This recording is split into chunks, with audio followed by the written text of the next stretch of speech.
হারোয় সোনার দোকানে লুটপাট, দোকানের দেওয়াল এবং শাটার ভেঙে ঢোকে চোরেরা। অন্তত 40 লক্ষ টাকা লুটপাটের অভিযোগ। সিসি ক্যামেরা ভাঙচুর, হার্ড ডিস্ক চুরি এমনটাই জানা যাচ্ছে।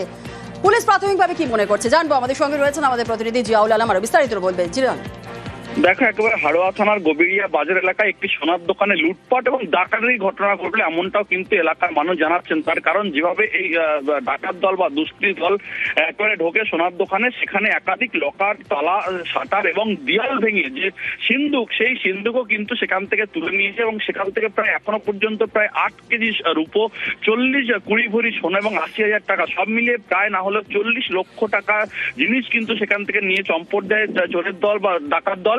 পরবর্তীকালে যে সমস্ত সিসিটিভি ফুটেজ, একাধিক সিসিটিভি ফুটেজ দিয়ে ঘেরা ছিল সেই দোকান, ফলে সেই সিসিটিভি ফুটেজ কোনোটা ভেঙে দেওয়া হয়, কোনোটা উপড়ে নেওয়া হয় এবং তার কেটে দেওয়া হয়, এমনটাও কিন্তু অভিযোগ। এবং হার্ড ডিস্ক পর্যন্ত নিয়ে চলে যান, কোনো প্রমাণ রাখা হবে না।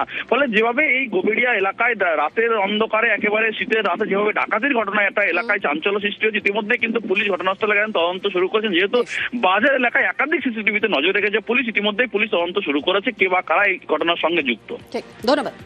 খবর দিছিল ভোরবেলা, সকালবেলা আপনার দোকানের সব চুরি হয়ে গেছে। তাই আমি আসলাম, এসে দেখলাম তা কিছুই নেই। ওদের শাটার খুলেছে, ক্লাবসের গেট কেটেছে, তার ভিতরের গেট কেটেছে, তারপর হলো লকারটা পুরোপুরি ভেঙে একদম একাকার করে দিয়েছে।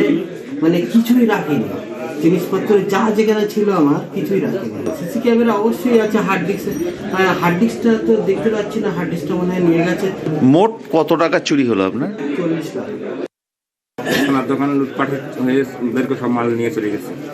এই যে আমরা দেখলাম এরকম ক্ষতি তো মানা যায় না।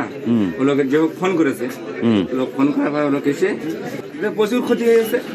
ও লোকের ক্ষতি সে বলা যাবে না। শাটার টাটার ভাঙা আছে, আর তোমার সিসি ক্যামেরা ভাঙা, সব ভাঙা চুরমার করে দিয়ে গেছে। তারপরে দেখা যাচ্ছে সাইডে কিছু ফটো আছে, সব ফটো তো সব ভেঙে চুরমার করে দিয়েছে। আর এবার বাঁকুড়ায় একটি পথ দুর্ঘটনার খবরের দিকে নজর রাখতে হচ্ছে। বাঁকুড়ায় পথ দুর্ঘটনায় মৃত 2, জখম 6। পিকআপ ভ্যানের বেপরোয়া গতি। আরও একবার আপনাদের জানাই, বাঁকুড়ায় পথ দুর্ঘটনায় মৃত 2, জখম 6। পিকআপ ভ্যানের বেপরোয়া গতি, প্রাণ গেল 2 জনের। আমরা কথা বলবো, আমাদের সঙ্গে রয়েছেন আমাদের প্রতিনিধি প্রিয়ব্রত, আরও বিস্তারিত বলবে। প্রিয়ব্রত, প্রথমে জানতে চাইবে যে কখন এই দুর্ঘটনা ঘটলো? অত্যন্ত মর্মান্তিক ঘটনা, প্রত্যক্ষদর্শীরা কি বলছেন? দেখো, এই যে দুর্ঘটনা ঘটেছে, মুখোমুখি সংঘর্ষ হয়েছে পিকআপ ভ্যানের সঙ্গে মারুতি গাড়ি, এবং এই দুর্ঘটনা বিভৎস দুর্ঘটনা যে কোন গাড়ির কি যাচ্ছে না, যেখানে 2 জনের মৃত্যু হয়েছে এবং 5 জন আহত হয়েছে। প্রথমে পিকআপ ভ্যানটি যেখানে দেখা যাচ্ছে যে পুরুলিয়া থেকে পেয়ারা বিক্রি করে নদিয়ার উদ্দেশ্যে রওনা দিয়েছিল, অন্যদিকে বাঁকুড়ার সোনামুখী থানার পাথরমোড়া গ্রামের বাসিন্দারা তারা একটি মারুতি গাড়ি করে যাচ্ছিলেন পুরুলিয়ার উদ্দেশ্যে, অযোধ্যা পাওয়া যাওয়ার উদ্দেশ্যে, এবং তাদেরই মুখোমুখি সংঘর্ষ হয় এবং ঘটনাস্থলে 1 জনের মৃত্যু হয়। আবার পরবর্তীকালে 6 জনকে উদ্ধার করে নিয়ে আসা হয় বাঁকুড়া সরকারি মেডিকেল করার ফলে সেখানেই আরেকজনের মৃত্যু হয়েছে। এবং এই ঘটনায় শোকের ছায়া নেমে এসেছে, যেখানে পেয়ারা বিক্রেতা যারা মনে করা হচ্ছে যে বিক্রেতা গাড়ির মারা গিয়েছে ঘটনাস্থলে, অন্যদিকে যে মারুতি গাড়ি ছেলেরা দৌড়ে পুলিশে গেছে এবং এই ঘটনায় কিন্তু চাঞ্চল্য তৈরি হয়। পরবর্তীকালে স্থানীয় বাসিন্দা উদ্ধার করে তাকে বাঁকুড়া সরকারি মেডিকেল করা হাসপাতালে নিয়ে আসে। ধন্যবাদ।